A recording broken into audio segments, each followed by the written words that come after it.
Basically, my idea for the second iteration of my toy concept, um, I kind of realized that as I read the chapter that I really resonated with like the storyteller archetype. It's something I've been doing for a long time. Like I remember making up stories and stuff whenever my brother and I would play games with each other, play outside, whatever we were doing. And I kind of wanted to apply that to this toy concept because I feel like it did a good job. The original idea did a good job, uh, just kind of getting the basic idea across, like the whole dealing with mental illness and how that's difficult. But I think that I wanted to kind of incorporate this storytelling aspect. So the idea is it's a remote control car now, but instead of using the traditional remote control like this to navigate it, get rid of that. And there would be like an app of some kind or some kind of other mechanism.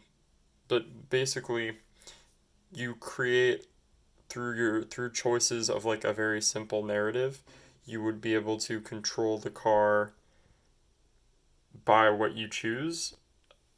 And perhaps this isn't the most like responsive way to make that happen, but I thought it was an interesting idea of instead of, how usually stuff like this happens when you're kids is where you take an existing game and then you add story to it and that like what you're doing in the game really drives the story that you create.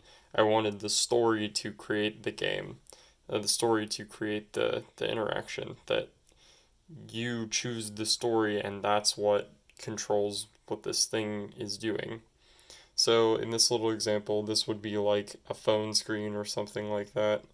You type in a name, whatever, and it can be your name, it can be a character you make up, it can be anything. And then it would create a bunch of random scenarios or pseudo random, pull from like a pool of them, where you would have two or three choices, and then based on those choices, the car would do different things.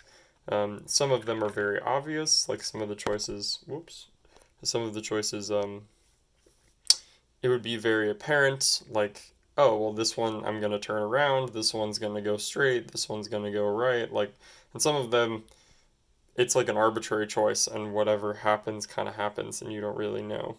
So in this example here, we've got this character Gavin that we've made. He wakes up in the morning, what does he do first? And these three things, none of them really correspond to driving at all.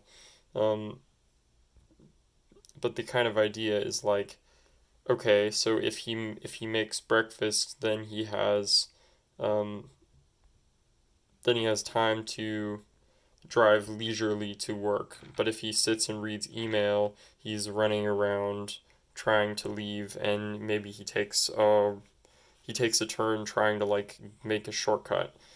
But if he like takes a shower, then he doesn't have a chance to eat at all, and so he goes a different way to make breakfast.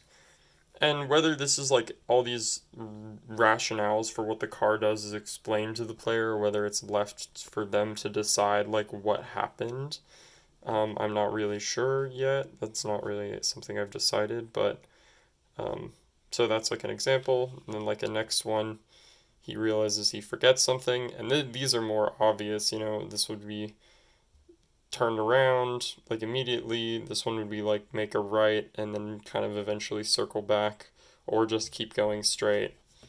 But it also is like super super arbitrary. Didn't have food at home to make lunch. Pick one of these three arbitrary places to eat, and the car will do something.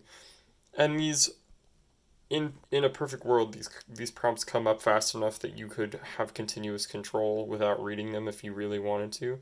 That you could just speed pick a bunch of things, and what happens happens. Or you can kind of make your little adventure with this car a story that you can kind of come back to eventually. So yeah, that's my idea.